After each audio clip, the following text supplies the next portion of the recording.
This was a traumatic event for the city. We didn't think things like this happened here. 1 year after the deadly van attack, the city continues to heal. And today, through vigils and memorials, a community in North Toronto remembered the 10 lives lost. Another 16 people were injured, and together they share grief and a painful, complicated path to recovery. So on this 1 year anniversary, we look back on 2 stories of survival. Here's Joanna Remiliotis. Take your time, go slowly. This is what survival looks like. You're getting there, almost there. Beverley Smith is 81, and she's learning to crawl. Nice job. I'm too old to get prosthetics, and they're too cumbersome, Big long rest, good work. too heavy. It wouldn't be worth it. So this is the way it's going to be. Beverley lost both her legs in the Toronto van attack. She remembers nothing of that horrific moment in time. Now, life is all about getting through the day. You did it. So hard. No. And that's why rehab is hard, because they get you to do the hard things. Yeah. And it's challenging. It's very challenging. But you push through every time. Yep.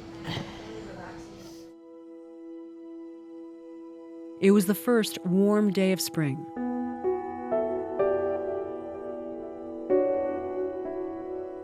A retired librarian and avid reader, Beverley was on her way to the public library near her condo when the van struck her and hurtled on. It had already left a trail of broken bodies and a trail of intersecting lives. Heading to the same library, University of Toronto students So Ra and her best friend So-hee. It was so nice out, they had decided to walk the 3 blocks from the apartment they shared. There was blood everywhere on my body, and I felt like severe pain around my face area. And then I was looking around to figure out, and then I saw So-hee lying on the ground beside me. Her clothes and her face, everything seemed so fine, but she was just uncautious, so I thought she didn't, it's like, I thought it's just taking a bit of more time for her to wake up, but I didn't know, something happened to her. Someone captured this shocking image of Sora moments after she was hit. She shared it with us, along with these hospital photos. Every bone in her face was broken. It would be days before she found out her friend So-hee had died at the scene. And how was that when you found out?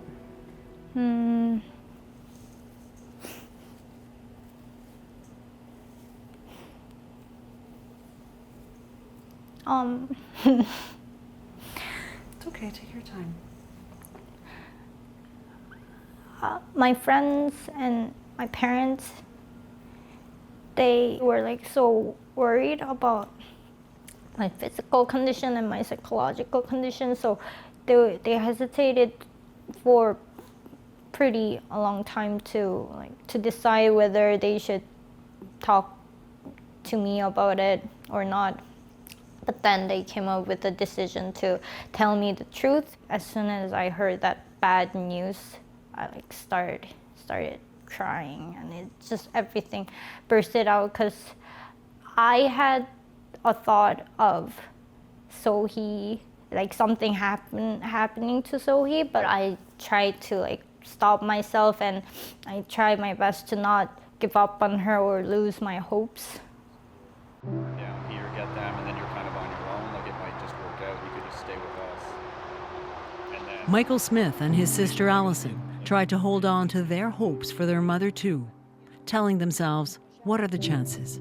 Looking back, it seems so hollow a reassurance. So I just picked up the phone and he said, have you seen what's been going on TV? And I'm like, no. So he explained the whole situation, and I just said, okay, well, what are the chances, as I always say, what are the chances? I mean, I know it's outside our building, but there's hundreds of thousands of people in Toronto walking around, come on. But they couldn't get through to their mom. The cold answer arrived when officers showed up at Michael's door to take him to the hospital.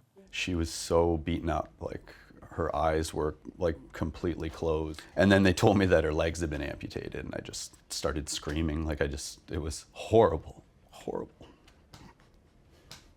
So. It would be weeks before Beverley could process, could believe what happened. I'll tell you what I did. I decided that it didn't really happen to me. And that's how I cope. It's not really happening to me. But I'm getting better. I know what's happened to me, you know, and I know I have to deal with it. But I've got a lot to, even though I'm almost 82, I've still got time to live and enjoy life. So I'm good.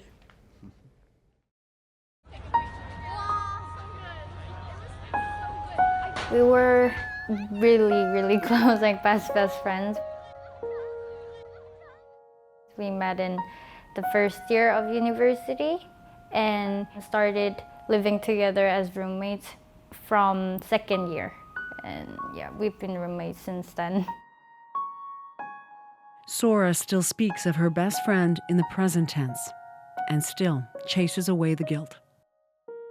If I tried to wake her up or shook her, then would she have survived? Like, yeah.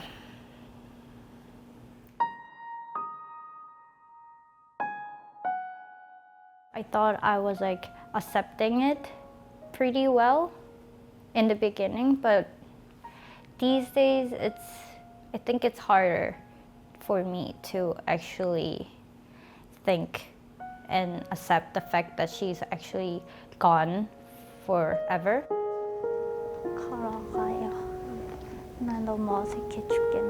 Disbelief is a lingering companion. So are the panic attacks. Other than her doctor's appointments, Sora rarely goes out. So she had a fracture of her cheekbone. These are called the nasal-orbital ethmoid bones. Her upper jaw was broken off. Her lower jaw was broken. Lots of fractures. Cheekbone looks good. And there are invisible reminders too. Back to your symmetrical self. And when I touch you here, does it feel the same on both sides? Sora had to undergo 7 hours of surgery to reconstruct her face. Good. So the main thing, it feels like it's the stiffness in your jaw movement. That's the problem now, right? I still have more than like 10 metal plates in my face right now, and I have to keep them forever. When you look in the mirror now, do you... I don't see any difference. Like they've done a so great job. So it's hard to believe your entire face was fractured. If I don't talk about it first, no one knows. No one can notice about the big surgery. And I only got this scar left from the surgery, but all the other sutures were from the inside, so no scars. For Beverley, Do you remember? What did you get from that? recovery is complicated too. Just the people that took her in that I know of. Her memory, her comprehension are not the same since the attack. I really love that you're starting to underline. Oh. It's a really great strategy. She used to devour books. Now she needs therapy to follow a simple plot line. Which did you find easier? His. Following the story or just the characters? His with the characters. His with the characters. Yeah. Okay. She's getting there, but sometimes Yeah. she seems to go back. Last week she asked me if she would ever wear boots again, and this is 5 months later and she's still confused about that sort of thing, and it's heartbreaking to have to answer a lot of the questions. The confusing, unclear reality too. What next? Beverley is leaving this rehab facility soon. She can't live alone. Both Michael and Allison need to renovate their homes to accommodate her. But everything, from a ramp to an accessible vehicle, is costly, and battles with the insurance company are exhausting. There's this fund for people like me, a catastrophic fund or whatever. There's all this money, but they're telling me how to spend it and what I can have and what I can't have. And they're all basic things. It's not a trip to Hawaii or a castle. Nothing. This is to make my life livable and normal. So you're nervous about starting school again without her? Mm-hmm. But nothing is normal. Sora is back at school, but without her best friend. Thinking of going back to school. And that loss is like a shard. It can't be removed. She can only live around it. Did you think at all about the person who did this? To be honest, I try not to think about him because I don't have any power, or like I can't do, there's nothing that I can do in this situation. And so it's just like endless negative loop. So I try to not think about him. What do you hope for yourself? I'm hoping to become my usual myself as before, and I'm gonna try my best to enjoy my life and live harder for Sohee and myself, for both of us. First aid training, cell phone, and, Beverley also refuses to think of the man who drove into her, who destroyed the life she knew. She tries to picture her future instead. When you imagine your life moving forward, what do you see? When I see my life moving forward, I picture it through my children. Them growing, the children growing, and all their accomplishments, and just growing up. It's my family.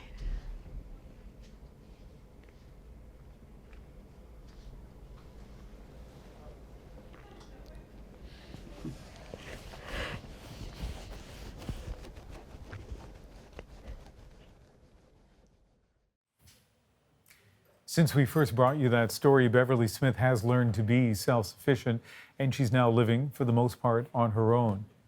As for Sora, she's visited Sohee's graveside in Korea.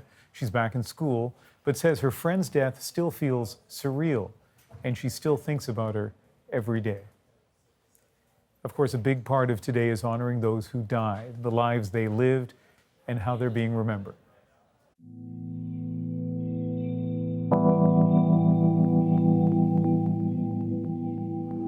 She was always there to talk to.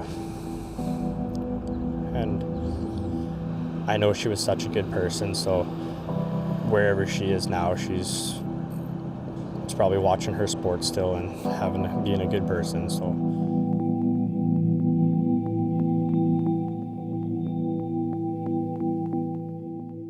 She's one of those humanitarians that really cared about her community, cared about the people she worked with. She just went way beyond about a lot of things. And so sometimes when I feel a little bit one of those 5 stages of grief, which is anger, I look it down on that and just basically say, yeah, what would she do? And then we end up kind of answering a lot of the questions.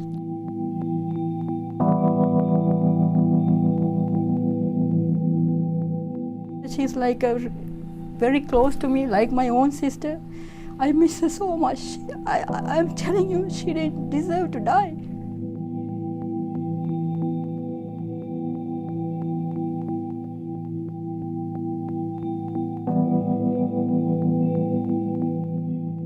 She was a very funny person. She had a very, very sharp for a 94-year-old and very active. She was walking up and down Yonge Street every day.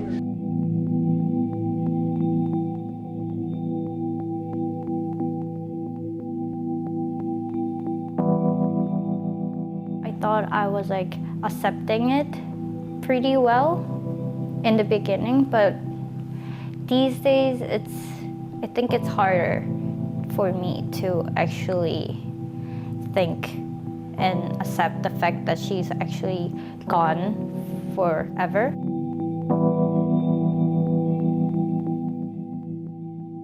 Eddie is he is like a child, but in a cool way. He has this childlike faith in whatever he does. He has this zeal that I wish I can have.